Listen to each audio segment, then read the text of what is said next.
वक्फ की जमीनों को पूर्ण रूप से व्यवसायिक कर दिया जाए, जिससे जो है हर मुसलमान को इसको लाभ मिला। ठीक है जुबैर जी, कहिए क्या कह रहे थे? पारुल जी, मैं संतोष जी से पूछना चाहता हूँ, क्या देश में बताइए कितने प्रदेश में मुस्लिम भूमाफिया है? कोई मुस्लिम भूमाफिया नहीं है, एक नाम बता दीजिए आप।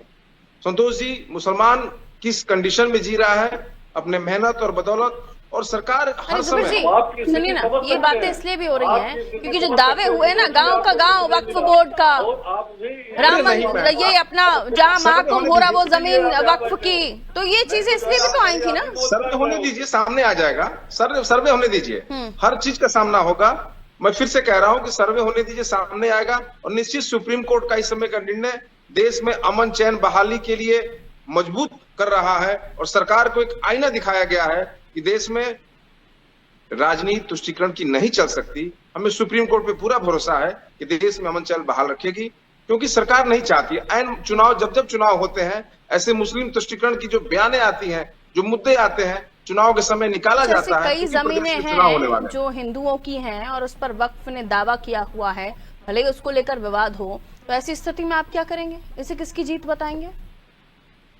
देखिए, जीत कहाँ हो रही है इसमें किसकी? हाँ। सुप्रीम कोर्ट दिया, मैं कह रहा हूँ ना, सुप्रीम कोर्ट तो अच्छा किया। एक आईना मिला मुझे बताने के लिए, एक आईना मिला। कम से कम कलेक्टर साहब को छुटकारा तो मिला। देश के जो भी चुनाव में गड़बड़ियां हो रही हैं, वोट गड़बड़ी हो रही है, डीएम साहब लोग कर रहे हैं, जो माननीय राष्ट्रीय अध्यक्ष जी ने बार बार कह रहे हैं कि एक जिलाधिकारी पे कार्रवाई करिए, तुरंत सीधा हो जाएगा। इसलिए डीएम साहब लोग को रोका गया है। ये बड़ा ही अच्छी चीज है, इसमें अच्छा नियम लगाया गया है। कमाल है जुबैर जी, ये जो ब्यूरोक्रेसी है ना, ये अभी बीजेपी के जमाने में नहीं आई है। ये ब्यूरोक्रेसी जो होती है ना, ये सरकारें भले ही बदलती हैं, ब्यूरोक्रेसी नहीं बदलती है। इतना वही चेहरे हैं, वही नाम है जो आपके जाने के बाद भी यहीं जमे गड़े हुए हैं। पारुल जी, इतना नहीं तो अगर ये इतने बेईमान थे तो आपके जमाने में कैसे ईमानदार रहे होंगे भला? नहीं, इतना नहीं था। सरकारें इतना नहीं था, मतलब था, चलाते थे, लेकिन चाबुक के डर के चलाया जा रहा सरकार को। कह तो दिए हैं आप कि इतना नहीं था, कुछ तो होगा ही। अब मुंह से कहकर थोड़ी ना आप गलत साबित हो जाएंगे। ठीक है, समझ सकती हूँ मैं। वही मैंने कहा, ब्यूरोक्रेसी, ये लोग वही हैं जो आपके जमाने में भी थे और अब भी हैं। और अगर ये आप बेईमान हैं तो पहले कैसे ईमानदार रहे होंगे, इस पर भी सवाल उठता है ना। फिर तो बीजेपी जो कहती है उन दावों में दम है। या आप ही के हिसाब से चल रहा था राज्य, परिवार ही चला रहा था राज्य। हाँ, हमारे नेता श्री राष्ट्रीय अध्यक्ष अखिलेश यादव बार बार कह रहे हैं कि जो वोट में गड़बड़ियां हो रही हैं, वो जिलाधिकारी महोदय लोग को सरकार कड़ाई करे, चुनाव आयोग कड़ाई करे, उन पे नियम लगाए। इसलिए मैं कह रहा हूँ सुप्रीम कोर्ट ने बहुत बढ़िया जमाने में आपकी सरकारों में अपनापन, और अब ये गैर हो गए आपके। गलत हो रहा है तो कहेंगे ना, गलत हो रहा है। हाँ। पारुल जी, बिल्कुल गलत हो रहा है। मैं बधाई देना चाहता हूँ, सुप्रीम कोर्ट कम से कम देश को आईना दिखाया, देश को आईना दिखाया है। मौलाना साहब, क्या वाकई देश को आईना दिखाया गया? ईमानदारी से बताइए, मैं सभी को नहीं बोल रही हूँ, लेकिन कुछ ऐसी जगहों पर जो वक्फ के दावे हैं उनको लेकर वाकई चौंकाने जैसे मामले हैं। जैसे गांव का गांव वक्फ बोर्ड ने दावा कर दिया, महाकुंभ की जमीन पर वक्फ बोर्ड ने दावा किया था। ऐसे कई सारे मामलात हैं जिसको लेकर विवाद है, और इस मामले में आप जब वक्फ के अंदर मामला आ जाता तो किसी जगह पर आप कंप्लेन भी नहीं करने जा सकते। सिद्ध नहीं हुआ अभी। अरे बहुत सारे मामले जुबैर जी, एग्जाम्पल निकालूंगी ना तो रजिस्टर भर दूंगी, तो उसको छोड़िए आप। जी मौलाना सरवर साहब, रजिस्टर भर दूंगी अगर एग्जाम्पल निकालने बैठूंगी तो। छोड़िए, बहुत सारे विवाद हैं, छोड़िए। सरवर साहब, आपका क्या कहना है इस पर? चलिए, देखिए, जो विवाद है उसका हल तो कोर्ट जैसा होगा वो तो निकालेगी, लेकिन वक्फ बोर्ड गलत दावा नहीं करता है। हाँ जी। अगर उसके पास कागजात हैं या उसके पास कुछ डॉक्यूमेंट्स है, उसी के आधार के ऊपर वक्फ बोर्ड दावा करता है। और बहुत सी वक्फ बोर्ड पे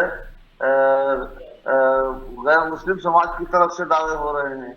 तो ये लड़ाई जो आपस में जारी है, इसका क्या निर्णय होना चाहिए? देश के हित में हो रहा है या कानून के दायरे में हो रहा है या लाकानूनियत चल रही है? इसमें क्या हो रहा है पूरे देश के लोगों को मालूम है। अब उसको हम उछालना नहीं चाह रहे हैं। नहीं उछालिए ना, क्या हो रहा है? अगर अन्याय है, गलत है, कुछ गड़बड़ लग रहा है तो आवाज उठाइए। बहुत सी जगहों पे अन्याय हो रहा है। कहाँ हो रहा है? ऐसा नहीं है, बहुत सी जगहों पे हो रहा है। बताइए ना सरवर साहब, बताइए। आपको तो आवाज उठानी चाहिए। आवाज कहाँ, किस मामले में? आप कोई घटना का जिक्र कीजिए। संतोष जी बैठे हुए हैं, अभी पूछ लूंगी। हाँ, जैसे आप संभल की जामा मस्जिद है, आप आइए मथुरा और काशी, हर एक के ऊपर जैसे एक कानून बन गया कि सन 1947 से पहले जो जिस स्थिति में है वैसे रहेगा। अब उसका उल्लंघन हो रहा है। उस पर भी इसी कोर्ट ने फैसला दिया है। उस पर भी इन्हीं माननीय जज न्यायाधीशों की निर्णय है कि उस पर सुनवाई योग्य माना गया उस मामले को। मतलब ये है कि सारी चीजें जो सियासत चल रही है कि मोहब्बत की राजनीति नहीं चल रही है। ये पॉइंट है आपका। हम जिस देश में रहते हैं हम सब भाईचारे के साथ रहना पसंद करते हैं। वहाँ ये कौन सा ये कौन सा रंग है जो घोलने की साजिश कौन कर रहा है?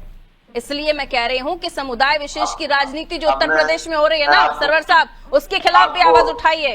क्यों कोई पार्टी किसी भी जाति के साथ खड़ी? आप सबके लिए होना चाहिए।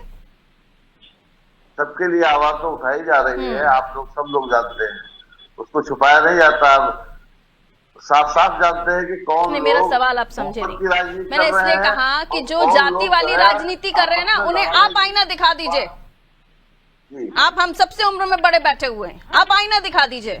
जो जाति की राजनीति उत्तर प्रदेश में कर रहे हैं, तुष्टीकरण का हो हल्ला कर रहे हैं, लेकिन असल में क्या चल रहा है ये आपसे बेहतर कौन समझ रहा है? मौलाना साहब, आप तो इतने सीनियर हैं।